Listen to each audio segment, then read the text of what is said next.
नमस्कार सभी को। मेरे चैनल में आप सभी का हार्दिक स्वागत है। आज मैं पुनः उपस्थित हूँ मुंशी प्रेमचंद द्वारा लिखित उपन्यास प्रेमाश्रम का अगला भाग लेकर।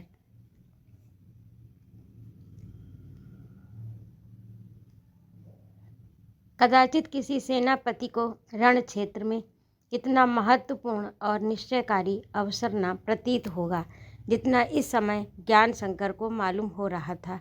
उनकी अवस्था उस सिपाही की सी थी जो कुछ दूर पर खड़ा शस्त्रशाला में आग की चिंगारी पड़ते देखे और उसको बुझाने के लिए बेतहाशा दौड़े। उसका द्रुत वेग कितना महत्वपूर्ण, कितना मूल्यवान है। एक क्षण का विलंब सेना के सर्वनाश, दुर्ग के समन, राज्य के विक्षेप और जाति के पददलित होने का कारण हो सकता है। ज्ञान शंकर आज दोपहर से इसी समस्या के हल में व्यस्त थे। क्यों कर विषय को छेड़ूं? ऐसा अंदाजा होना चाहिए कि मेरी निष्काम वृत्ति का पर्दा न खुलने पाए। उन्होंने अपने मन में विषय प्रवेश का ऐसा क्रम बांधा कि मायाशंकर को गोद लेने का प्रस्ताव गायत्री की ओर से हो और उसके गुण दोषों की निस्वार्थ भाव से व्याख्या करूं। मेरी हैसियत एक तीसरे आदमी की सी रहे, एक शब्द से भी पक्षपात प्रकट न हो। उन्होंने अपनी बुद्धि, विचार, दूरदर्शिता और पूर्व चिंता से कभी इतना काम न लिया था। सफलता में जो बाधाएं उपस्थित होने की कल्पना हो सकती थी, उन सबों की उन्होंने योजना कर ली थी। अपने मन में एक एक शब्द, एक एक इशारे, एक एक भाव का निश्चय कर लिया था। वह एक केसरिया रंग की रेशमी चादर ओढ़े हुए थे। लंबे केस चादर पर बिखरे पड़े थे। आँखों से भक्ति का आनंद टपक रहा था और मुखारविंद प्रेम की दिव्य ज्योति में आलोकित था से आलोकित था। उन्होंने गायत्री को अनुरागमय दृष्टि से देखकर कहा, आपके पदों में गजब का जादू है। हृदय में प्रेम की तरंगें उठने लगती हैं, चित्त भक्ति से उन्मत्त हो जाता है। गायत्री ने मुस्कुराकर कहा, ये जादू मेरे पदों में नहीं है, आपके कोमल हृदय में है। बाहर की फीकी नीरस ध्वनि भी अंदर जाकर सुरीली और रसमयी हो जाती है। साधारण दीपक भी मोटे शीशे के अंदर बिजली का लैंप बन जाता है। ज्ञान शंकर, मेरे चित्त की आजकल एक विचित्र दशा हो गई है। मुझे अब विश्वास हो गया है कि मनुष्य में एक ही साथ दो भिन्न भिन्न प्रवृत्तियों का समावेश नहीं हो सकता। एक आत्मा दो रूप धारण नहीं कर सकती। गायत्री ने उनकी ओर जिज्ञासा भाव से देखा और वीणा को मेज पर रखकर उनका मुंह देखने लगी। ज्ञान शंकर ने कहा, हम जो रूप धारण करते हैं उसका हमारी बातचीत और आचार व्यवहार का इतना असर पड़ता है कि हमारी वास्तविक स्थिति लुप्त सी हो जाती है। अब मुझे अनुभव हो रहा है कि लोग क्यों लड़कों को नाटकों में स्त्रियों का रूप धरने, नाचने और भाव बताने पर आपत्ति करते हैं। एक दयालु प्रकृति का मनुष्य सेना में रहकर जितना उदंड और कठोर हो जाता है, परिस्थितियां उसकी दयालुता का नाश कर देती हैं। मेरे कानों में अब नित्यवंशी की मधुर ध्वनि गूंजा करती है और आँखों के सामने गोकुल बरसाने की छटा फिरा करती है। मेरी सत्ता कृष्ण में विलीन हो जाती है। राधा अब एक क्षण के लिए मेरे ध्यान से नहीं उतरती। कुछ समझ में नहीं आता, मेरा मन मुझे किधर लिए जाता है। ये कहते कहते ज्ञान शंकर की आंखों से ज्योति सी निकलने लगी। मुखमंडल पर अनुराग छा गया और वाणी माधुर्य रस में डूब गई। बोले, गायत्री देवी, चाहे ये छोटा मुँह और बड़ी बात हो, पर सच्ची बात यह है कि इसे आत्मोत्सर्ग की दशा में तुम्हारा उच्च पद, तुम्हारा धन वैभव, तुम्हारा नाता सब मेरी आँखों में लुप्त हो जाता है और मुझे वही राधा, वही वृंदावन की अलवेली, तिरछी चितवन वाली, मीठी मुस्कान वाली, मृदुल भावों वाली, चंचल चपल राधा मालूम होती हो। मैं इन भावनाओं को हृदय से मिटा देना चाहता हूँ। लाखों यत्न करता हूँ पर वह मेरी नहीं मानता। मैं चाहता हूँ कि तुम्हें रानी गायत्री समझूं, जिसका मैं एक तुच्छ सेवक हूँ, पर बार बार भूल जाता हूँ कि तुम्हारी एक आवाज़, तुम्हारी एक झलक, तुम्हारे पैरों की आहट, यहाँ तक कि केवल तुम्हारी याद मुझे इस बाह्य जगत से उठाकर किसी दूसरे ही जगत में पहुँचा देती है। मैं अपने को बिल्कुल भूल जाता हूँ। अब तक इस चित्त वृत्ति को गुप्त रखा था, लेकिन जैसे मिजराव की चोट से सितार ध्वनित हो जाता है, उसी भांति प्रेम की चोट से हृदय स्वर युक्त हो जाता है। मैंने आपसे अपने चित्त की दशा कह सुनाई, संतोष हो गया। इस प्रीति का अंत क्या होगा, इसे उसके सिवा और कौन जानता है, जिसने हृदय में ये ज्वाला प्रदीप्त की है। जिस प्रकार प्यास से तड़पता हुआ मनुष्य ठंडा पानी पीकर तृप्त हो जाता है, एक एक घूंट उसकी आंखों में प्रकाश और चेहरे पर विकास उत्पन्न करता है, उसी प्रकार ये प्रेम वृतांत सुनाकर गायत्री का मुख चंद्र उज्जवल हो गया। उसकी आंखें उन्मत्त हो गईं। उसे अपने जीवन में एक स्फूर्ति का अनुभव होने लगा। उसके विचारों में ये आध्यात्मिक प्रेम था, इसमें वासना का लेस भी न था। इसके प्रेरक कृष्ण थे, वही ज्ञान शंकर के दिल में बैठे हुए उनके कंठ से ये प्रेम स्वर अलाप रहे थे। उसके मन में भी ऐसे भाव पैदा होते थे, लेकिन लज्जावश उन्हें प्रकट न कर सकती थी। राधा का पार्ट खेल चुकने के बाद वह फिर गायत्री हो जाती थी, किंतु इस समय ये बातें सुनकर उस पर नशा सा छा गया। उसे ज्ञात हुआ कि राधा मेरे हृदय स्थल में विराज रही हैं। उसकी वाणी लज्जा के बंधन से मुक्त हो गई है। इस आध्यात्मिक रत्न के सामने समग्र संसार, यहाँ तक कि अपना जीवन भी तुच्छ प्रतीत होने लगा। आत्मगौरव से आंखें चमकने लगी। बोली, प्रियतम, मेरी भी यही दशा है। मैं भी इसी ताप से फूंक रही हूँ, और ये तन मन अब तुम्हारी भेंट है। तुम्हारे प्रेम जैसा रत्न पाकर अब मुझे कोई आकांक्षा लालसा नहीं रही। इस आत्म ज्योति ने माया और मोह के अंधकार को मिटा दिया। सांसारिक पदार्थों से जी भर गया। अब यही अभिलाषा है कि ये मस्तक तुम्हारे चरणों पर हो और तुम्हारे कीर्तिगान में जीवन समाप्त हो जाए। मैं रानी नहीं हूँ, गायत्री नहीं हूँ। मैं तुम्हारे प्रेम की भिखारिन, तुम्हारे प्रेम की मत वाली तुम्हारी चेरी राधा हूँ। तुम मेरे स्वामी, मेरे प्राणाधार, मेरे इष्ट देव हो। मैं तुम्हारे साथ बरसाने की गलियों में विचरूंगी, यमुना तट पर तुम्हारे प्रेम राग गाऊंगी। मैं जानती हूँ कि मैं तुम्हारे योग्य नहीं। अभी मेरा चित्त भोग विलास का दास है। अभी मैं धर्म और समाज के बंधनों को तोड़ सकी हूँ, पर जैसी कुछ हूँ, अब तुम मेरी सेवाओं को स्वीकार करो। तुम्हारे ही सत्संग ने इस स्वर्गीय सुख का रस चखाया है, क्या वह मन के विकारों को शांत न कर देगा? ये कहते कहते गायत्री के लोचन सजल हो गए। वह वक्त से आवेग में ज्ञान शंकर के पैरों पर गिर पड़े। ज्ञान शंकर ने उसे तुरंत उठाकर छाती से लगा लिया। अकस्मात कमरे का द्वार धीरे से खुला। विद्या ने अंदर कदम रखा। ज्ञान शंकर और गायत्री दोनों ने चौंक कर द्वार की ओर देखा और झिझक कर अलग खड़े हो गए। दोनों की आंखें जमीन की तरफ झुक गईं। चेहरे पर हवाइयाँ उड़ने लगीं। ज्ञान शंकर तो सामने की अलमारी में से एक पुस्तक निकाल कर पढ़ने लगे, किंतु गायत्री ज्यों की त्यों अवाक अचल पाषाण मूर्ति में सदृश खड़ी थी। माथे पर पसीना आ गया।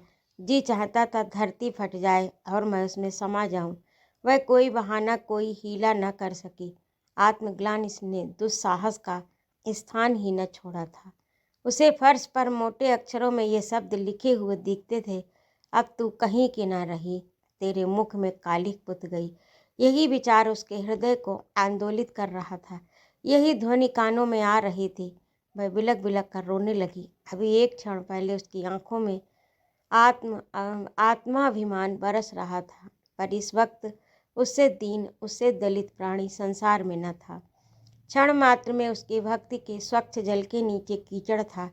मेरे प्रेम के सुरम्य पर्वत शिखर के नीचे निर्मल अंधकारमय गुफा थी। मैं स्वच्छ जल में पैर रखते ही कीचड़ में जा फंसी। शिखर पर चढ़ते ही अंधेरी गुफा में आ गिरी। हाँ, इस उज्जवल कंचन में लहराते हुए जल ने मुझे धोखा दिया। इन मनोरम शुभ्र शिखरों ने मुझे ललचाया। मैं अब कहीं की न रही। अपनी दुर्बलता और क्षुद्रता पर उसे इतना खेद हुआ कि लज्जा और तिरस्कार के भाव ने उसे इतना मर्माहत किया कि वह चीख मारकर रोने लगी। हाँ विद्या, मुझे अपने मन में इतना हाँ विद्या, मुझे अपने मन में कितना कुटिल समझ रही होगी। वह मेरा कितना आदर करती थी, कितना लिहाज करती थी। अब मैं उसकी दृष्टि में छिछोरी हूँ, कुल कलंकिनी हूँ। उसके सामने सत्य और व्रत की कैसी डींगे मारती थी, सेवा और सत्कर्म की कितनी सराहना करती थी। हाय राम, अब मैं उसके सामने सती साध्वी बनती थी। अब क्या करूं? अपने पातिव्रत धर्म पर घमंड करती थी, पर अब मैं मुंह दिखाने के योग्य नहीं। हाय, अब मुझे सौत समझ रही होगी, मुझे आंखों की किरकिरी अपने हृदय का कांटा ख्याल करती होगी। मैं उसकी गृह विनाशिनी अग्नि, उसकी हाड़ी में मुंह डालने वाली कुतिया हूँ। भगवान, मैं कैसी अंधी हो गई थी। ये मेरी छोटी बहन है, मेरी कन्या के समान है। इस विचार ने गायत्री के हृदय को इतने जोर से मसोसा कि वह कलेजा थाम कर बैठ गई। सहसा रोती हुई उठी और विद्या के पैरों पर गिर पड़ी। विद्यावती इस वक्त केवल संयोग से आ गई थी। वह ऊपर अपने कमरे में बैठी सोच रही थी कि गायत्री बहन को क्या हो गया, उसे क्यों कर समझाऊं। ये महापुरुष ज्ञान शंकर तुझे प्रेम और भक्ति के सब्ज वाग दिखा रहे हैं। ये सारा स्वांग तेरी जायदाद के लिए भरा जा रहा है। न जाने क्यों धन संपत्ति के पीछे इतने अंधे हो रहे हैं कि धर्म विवेक को पैरों तले कुचल डालते हैं। हृदय का कितना काला, कितना धूर्त, कितना लोभी, कितना स्वार्थ में अंधा मनुष्य है ये, कि अपनी स्वार्थ सिद्धि के लिए किसी की जान, किसी की आबरू की भी परवाह नहीं करता। बातें तो ऐसी करता है मानो ज्ञान चक्षु इसके खुल गए हों, मानो ऐसा साधु चरित्र, ऐसा विद्वान परमार्थी पुरुष संसार में कोई दूसरा है ही नहीं। अंतःकरण में कूट कूट कर पशुता, कपट और कुकर्म भरा है। बस इसे यही धुन है कि गायत्री किसी तरह से माया को गोद ले ले, उसकी लिखा पढ़ी हो जाए और इलाके पर मेरा प्रभुत्व जम जाए, उसका संपूर्ण अधिकार मेरे हाथों में आ जाए। इसीलिए इसने ये ज्ञान और भक्ति का जाल फैलाया। भगत बन गया, बाल बढ़ा लिए, नाचता है, गाता है, कन्हैया बनता है। कितनी भयंकर धूर्तता है, कितना घृणित व्यवहार, कितनी आसुरी प्रवृत्ति। वह इन्हीं विचारों में मग्न थी। उसके कानों में गायत्री के गाने की आवाज़ आई। वह वीणा पर सूरदास का एक पद गा रही थी। राग इतना सुमधुर भावमय था, ध्वनि इतनी करुणा और आकांक्षा से भरी हुई थी, स्वर में इतना लालित्य और लोच था कि विद्या का मन सुनने के लिए लोलुप हो गया। वह विवश हो गई। स्वर लालित्य ने उसे मुग्ध कर दिया। उसने सोचा, अनुराग और हार्दिक वेदना के बिना गाने में ये असर, ये विरक्ति असंभव है। इसकी लगन सच्ची है, इसकी भक्ति सच्ची है। इस पर मंत्र डाल दिया गया है। मैं इस मंत्र को उतार दूं, हो सके तो उसे गिरने से बचा लूं, उसे जता दूं, जगा दूं। निसंदेह ये महोदय मुझसे नाराज होंगे, मुझे बैरी समझेंगे, मेरे खून के प्यासे हो जाएंगे। कोई चिंता नहीं, इस काम में अगर मेरी जान भी जाए तो मुझे विलंब नहीं करना चाहिए। जो पुरुष ऐसा खूनी, ऐसा विघातक, ऐसा रंगा हुआ सियार हो, उससे मेरा कोई नाता नहीं। मैं उसका मुंह नहीं देखना चाहती और उसके घर में रहना, उसकी पत्नी कहलाना पाप समझती हूँ। मैं ऊपर से उतरी और धीरे धीरे गायत्री के कमरे में आई, किंतु पहला ही पग अंदर रखा था कि ठिठक गई। सामने गायत्री और ज्ञान शंकर आलिंगन कर रहे थे। वह इस समय बड़ी शुभ इच्छाओं के साथ आई थी। निर्लज्जता का ये दृश्य देखकर उसका खून खौल उठा, आंखों में चिंगारियां सी उड़ने लगी। अपमान और तिरस्कार के शब्द मुंह से निकलने के लिए जोर मारने लगे। उसने आग्नेय नेत्रों से पति को देखा। उसके साप में इतनी शक्ति होती कि वह उन्हें जलाकर भस्म कर देता तो वह अवश्य साप दे देती। उसके हाथ में यदि इतनी शक्ति होती कि वह एक ही बार में उसका काम तमाम कर देती तो वह अवश्य वार करती, पर उसके बस में इसके सिवा और कुछ न था कि वह वहाँ से टल जाए। इस उद्विग्न दशा में वह वहाँ ठहर नहीं सकती थी। वह उल्टे पांव लौटना चाहती थी। खलिहान में आग लग चुकी थी, चिड़िया के गले पर छुरी चल चुकी थी। अब उसे बचाने का उद्योग करना व्यर्थ था। गायत्री से उसे एक क्षण पहले जो हमदर्दी हो गई थी वह भी लुप्त हो गई। अब सहानुभूति की वह पात्र नहीं थी। हम सफ़ेद कपड़ों को छींटों से बचाते हैं, लेकिन जब छींटे पड़ गए हों तो दूर फेंक देते हैं। उसे छूने से घृणा होती है। उसके विचार में गायत्री अब इसी किए का फल भोगे। मैं इस भ्रम में थी कि दुरात्मा ने तुझे बहका दिया। तेरा अंतःकरण शुद्ध है, पर अब ये विश्वास जाता रहा। कृष्ण की भक्ति और प्रेम का नशा इतना गाढ़ा नहीं हो सकता कि सुकर्म और कुकर्म का विवेक न रहे। आत्मपतन की दशा में इतनी बेईमानी हो सकती है। हाँ अभागिनी, आधी अवस्था बीत जाने पर तुझे ये सूझी।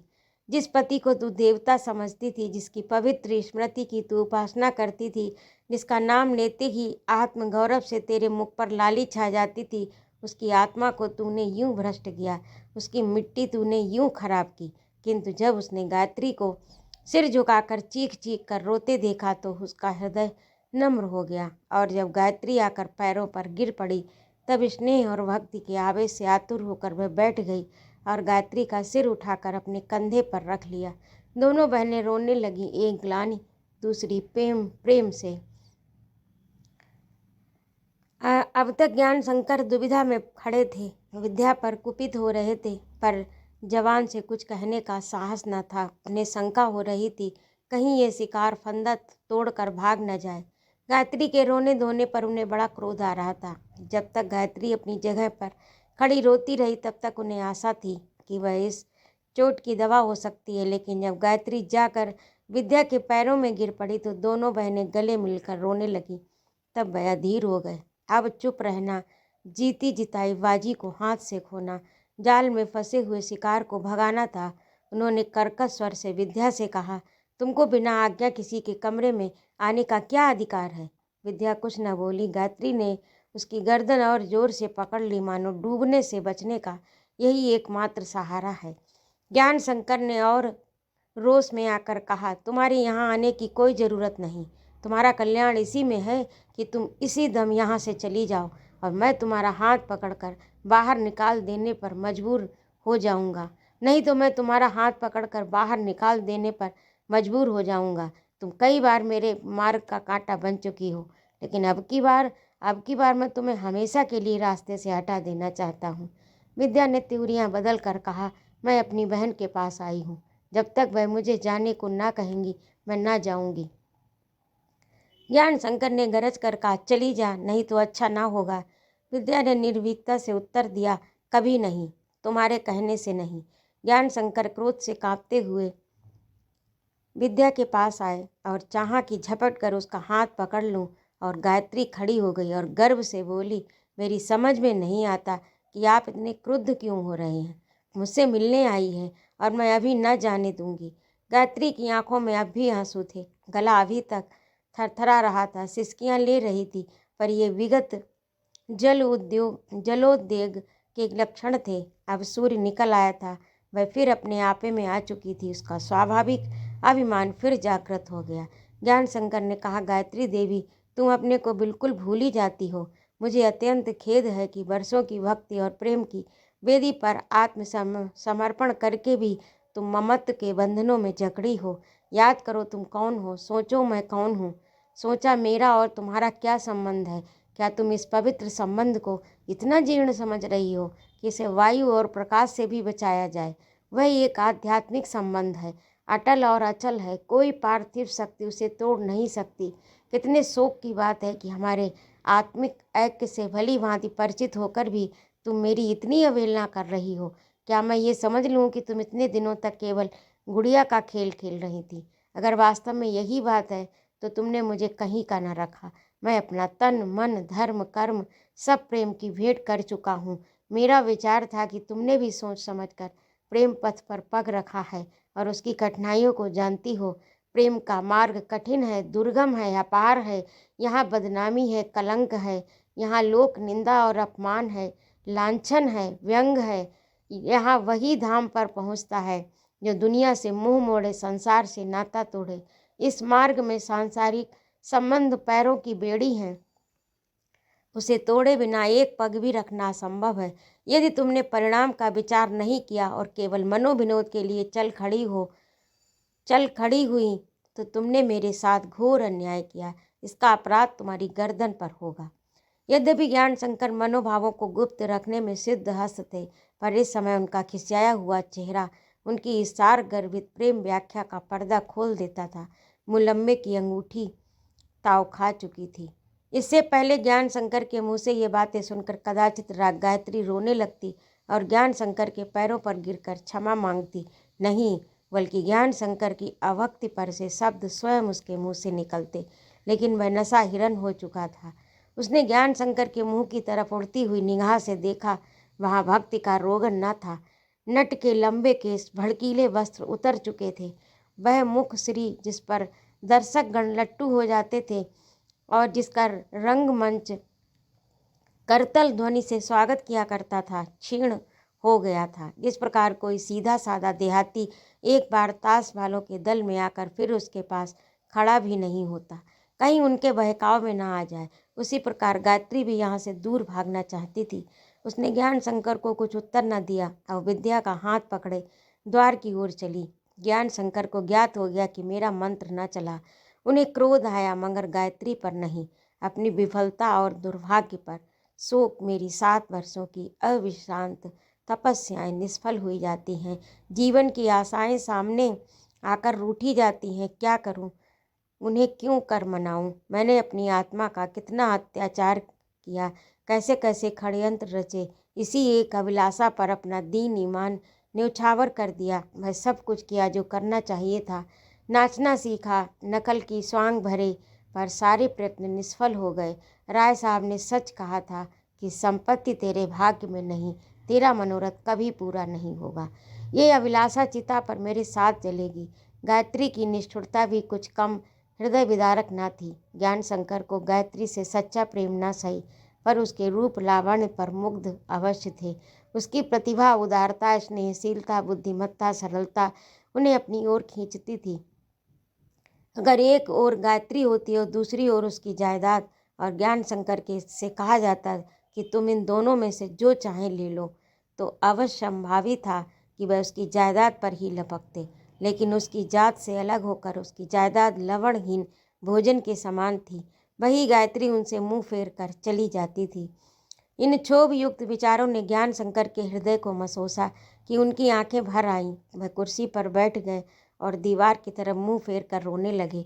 उनकी व्यवस्था पर उन्हें इतना दुख कभी न हुआ। वे अपनी याद में इतने शोकातुर कभी न हुए। अपनी स्वार्थपरता, अपनी इच्छा लिप्सा, अपनी क्षुद्रता पर इतनी ग्लानि कभी न हुई। जिस तरह बीमारी में मनुष्य को ईश्वर याद आता है, उसी तरह अकृत कार्य होने पर अपने दुस्साध्यों पर पश्चाताप होता है। पराजय का आध्यात्मिक महत्व विजय से कहीं अधिक होता है। गायत्री ने ज्ञान शंकर को रोते हुए देखा तो द्वार पर जाकर ठिठक गई। उसके पग बाहर न पड़ सके। स्त्रियों के आंसू पानी हैं, वे धैर्य और मनोबल के ह्रास के सूचक हैं। गायत्री को अपनी निष्ठुरता और अश्रद्धा पर खेद हुआ। आत्मरक्षा की अग्नि जो एक क्षण पहले प्रदीप्त हुई थी, वह इन आंसुओं से बुझ गई। वे भावनाएं सजीव हो गईं जो 7 वर्षों से मन को लालायित कर रही थीं। वे सुखद वार्ताएं, वे मनोहर क्रीड़ाएं, वे आनंदमय कीर्तन, वे प्रीति की बातें, वे वियोग कल्पनाएं नेत्रों के सामने फिरने लगी। लज्जा और ग्लानि के बादल फट गए। प्रेम का चांद चमकने लगा। वह ज्ञान शंकर के पास आकर खड़ी हो गई और रूमाल से उनके आंसू पोंछने लगी।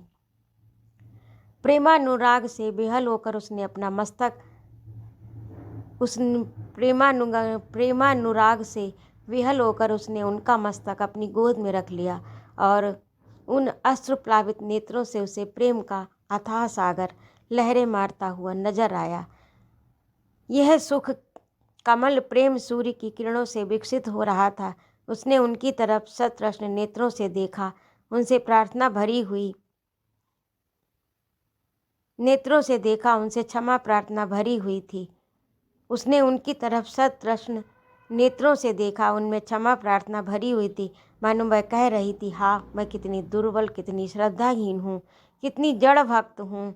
रूप और गुण का निरूपण न कर सकी, मेरी गुण और रूप का निरूपण न कर सकी मेरी वह भक्ति ने इनके विशुद्ध कोमल हृदय को व्यथित किया होगा। तुमने मुझे धरती से उठाकर आकाश पर पहुँचाया। तुमने मेरे हृदय में शक्ति का अंकुर जमाया। तुम्हारे ही सद उपदेशों से मुझे सत्प्रेम का स्वर्गीय आनंद प्राप्त हुआ। एकाएक मेरी आंखों पर पर्दा कैसे पड़ गया, मैं इतनी अंधी कैसे हो गई। निस्संदेह कृष्ण भगवान मेरी परीक्षा ले रहे थे।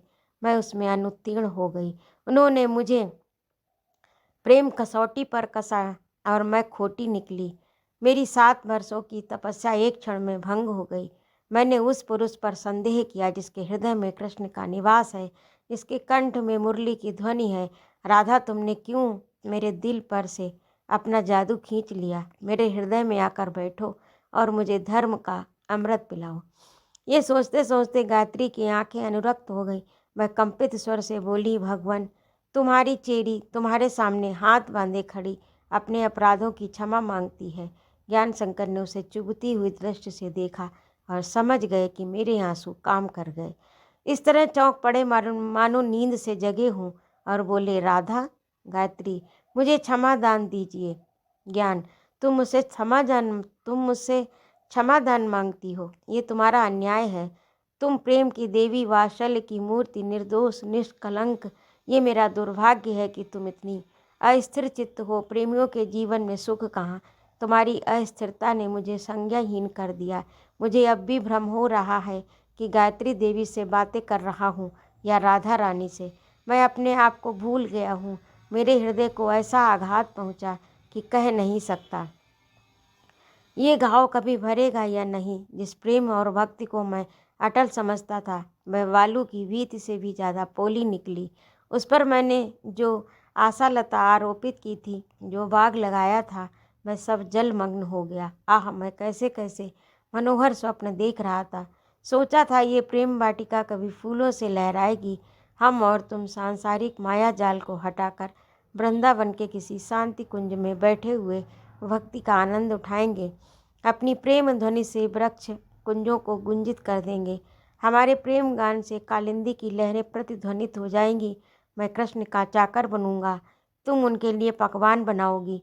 संसार से अलग, जीवन के अपवादों से दूर हम अपनी प्रेम कुटी बनाएंगे। राधा कृष्ण की अटल भक्ति में जीवन के बचे हुए दिन काट देंगे तथा अपने ही कृष्ण मंदिर में राधा कृष्ण के चरणों में लगे हुए इस असार संसार से प्रस्थान कर जाएंगे।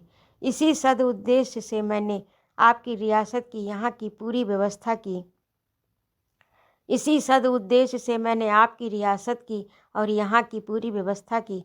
पर अब ऐसा प्रतीत हो रहा है कि वह सब शुभ कामनाएं दिल में ही रहेंगी। मैं शीघ्र ही संसार से हताश और भग्न हृदय विदा हो जाऊंगा। गायत्री प्रेमोन्मत्त होकर बोली, भगवान, ऐसी बातें मुख से न निकालो। मैं दीन हूँ, अबला हूँ, अज्ञान के अंधकार में डूबी हुई मिथ्या भ्रम में पड़ जाती हूँ। पर मैंने तुम्हारा दामन पकड़ा है, तुम्हारी शरणागत हुई हूँ। तुम मेरी क्षुद्रताएं, मेरी दुर्बलताएं, मेरी दुर्बलताएं आपको सब क्षमा करनी पड़ेंगी। तुम्हें मेरी क्षुद्रताएं, मेरी दुर्बलताएं सभी कुछ क्षमा करनी पड़ेंगी। मेरी भी ये अभिलाषा है कि तुम्हारे चरणों से लगी रहूं।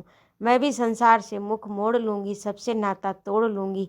तुम्हारे साथ बरसाने वृंदावन की गलियों में विचरूंगी। मुझे अगर कोई सांसारिक चिंता है तो वह ये है कि मेरे पीछे मेरे इलाके का प्रबंध सुयोग्य हाथों में रहे, मेरी प्रजा पर अत्याचार न हो और रियासत की आमदनी परमार्थ में लगे। मेरा और तुम्हारा निर्वाह 10-12 हज़ार रुपये में हो जाएगा। मुझे और कुछ नहीं चाहिए। हाँ, ये लालसा अवश्य है कि मेरी स्मृति बनी रहे, मेरा नाम अमर हो जाए, लोग मेरे यश और कीर्ति की चर्चा करते रहें। यही चिंता है कि जो अब तक मेरे पैरों की बेड़ी बनी हुई है, आप इस बेड़ी को काटिए। ये भार मैं आपके ऊपर रखती हूँ। जो ही आप इन दोनों बातों की व्यवस्था कर देंगे, मैं निश्चिंत हो जाऊंगी और फिर संपूर्ण जीवन वियोग नहीं होगा।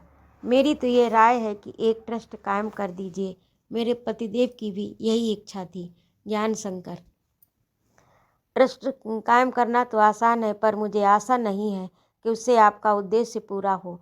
मैं पहले भी 2-1 बार ट्रस्ट के विषय में अपने विचार प्रकट कर चुका हूँ। आप अपने विचारों में कितनी ही निष्प्रह सत्यवादी ट्रस्टियों को नियुक्त करें, लेकिन अवसर पाते ही वे अपने घर भरने पर तैयार हो जाएंगे।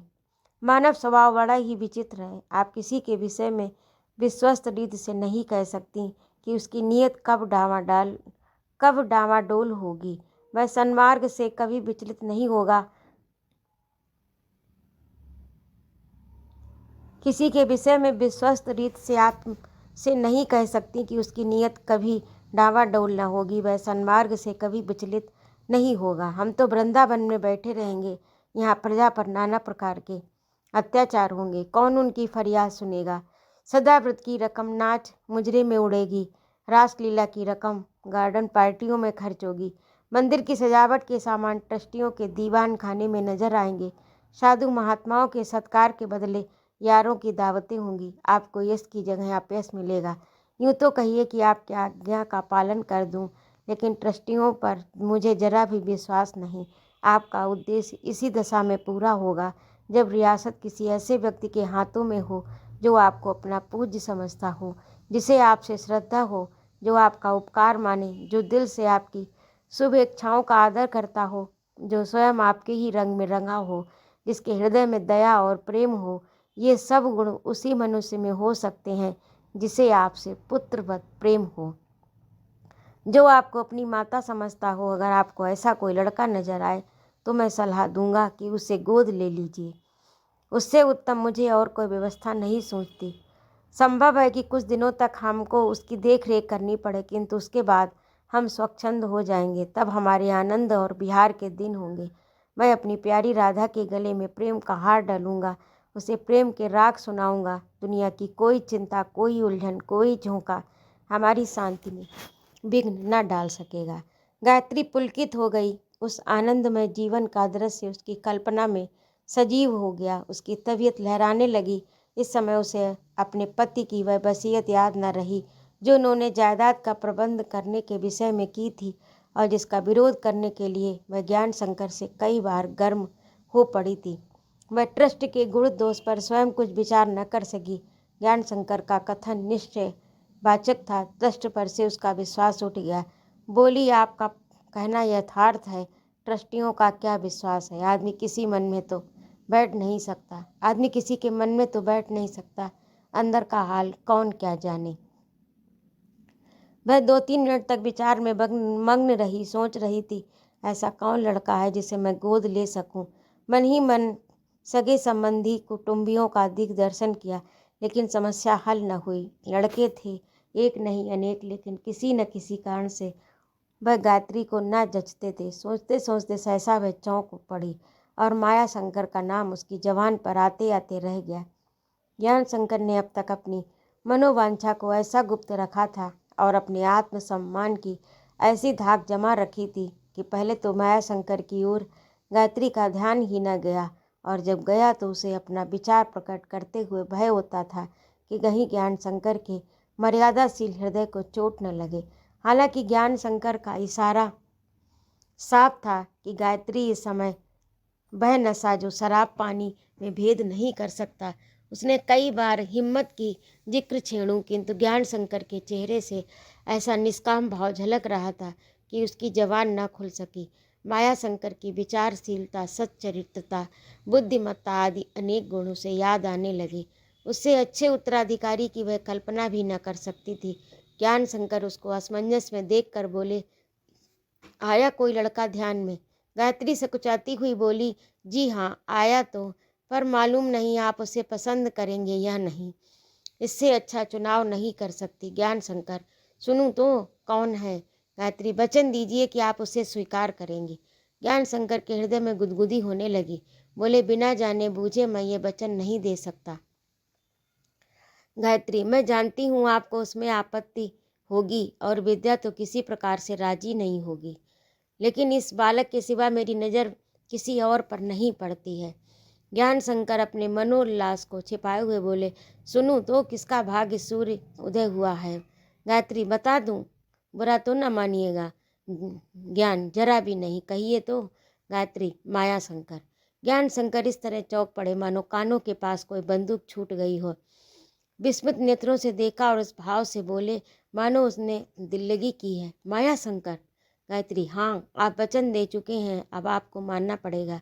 ज्ञान शंकर, मैंने कहा था कि नाम सुनकर राय दूंगा। अब नाम सुन लिया और व्यवस्था से कहता हूँ कि मैं आपसे सहमत नहीं हो सकता। गायत्री, मैं ये बात पहले से ही जानती थी, पर मुझ में और आप में जो संबंध है उसे देखते हुए आपको आपत्ति ना होनी चाहिए। ज्ञान शंकर, मुझे स्वयं कोई आपत्ति नहीं है, मैं अपना सर्वस्व आप पर समर्पण कर चुका हूँ। लड़का भी आपकी भेंट है, लेकिन आपको मेरी कुल मर्यादा का हाल मालूम है। काशी में सम्मानित और कोई घराना नहीं है। सब तरह से पतन होने पर भी उसका गौरव अभी तक बचा हुआ है। मेरे चाचा और संबंधी इसे कभी मंजूर न करेंगे। विद्या तो सुनकर विष खाने को उतारू हो जाएगी। इसके अतिरिक्त मेरी बदनामी भी है। संभव है लोग ये समझेंगे कि मैंने आपकी सरलता और उदारता से अनुचित लाभ उठाया है। आपके कुटुंब के लोग तो मेरी जान के गाहक ही हो जाएंगे। गायत्री, मेरे कुटुंबियों की ओर से आप निश्चिंत रहिए, मैं उन्हें आपस में लड़ाकर मारूंगी। बदनामी और लोक निंदा आपको मेरी खातिर से सहनी पड़ेगी। रही विद्या, उसे मैं मना लूंगी। ज्ञान, नहीं, ये आशा न रखिए। आप उसे मनाना जितना सुगम समझ रही हैं, उससे कहीं कठिन है। आपने उसके तेवर नहीं देखे। वह समय सौतिया डाह से जल रही है। उसे अमृत भी दीजिए तो भी समझेगी। जब तक लिखा पढ़ी ना हो जाए और प्रथा अनुसार सब संस्कार पूरे ना हो जाएं, उसके कानों में इसकी भनक भी न पड़नी चाहिए। ये तो सच होगा, मगर उन लोगों की हाय किस पर पड़ेगी जो वर्षों से रियासत पर दांत लगाए बैठे हैं। उनके घरों में तो कोहराम मच जाएगा। सबके सब मेरे खून के प्यासे हो जाएंगे। यद्यपि मुझे उनसे कोई भय नहीं, लेकिन शत्रु को कभी तुच्छ नहीं समझना चाहिए। हम जिसमें धन और धरती लें, उससे कभी निशंक नहीं।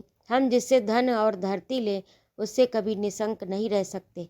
गायत्री, आप इन दुष्टों का ध्यान ही न कीजिए। ये कुत्ते हैं, एक चिचड़े पर लड़ मरेंगे। ज्ञान शंकर कुछ देर तक मौन रूप से जमीन की ओर ताकते रहे, जैसे कोई महान त्याग कर रहे हों। फिर सजल नेत्रों से बोले, जैसी आपकी मर्जी, आपकी आज्ञा सिर पर। परमात्मा से प्रार्थना है, लड़का आपको मुबारक हो और उससे आपकी जो आशाएं हैं वह पूरी हों। ईश्वर उसे सद्बुद्धि प्रदान करे, वह आपके आदर्श को चरितार्थ करे। वह आज से मेरा लड़का नहीं, आपका है। यद्यपि अपने एकमात्र पुत्र को छाती से अलग करते हुए दिल पर जो बीत रही है वह मैं ही जानता हूँ, लेकिन वृंदावन बिहारी ने आपके अंतःकरण में ये बात डालकर मानो हमारे लिए भक्ति पथ का द्वार खोल दिया। वह हमें अपने चरणों की ओर बुला रहे हैं। हमारा परम सौभाग्य है।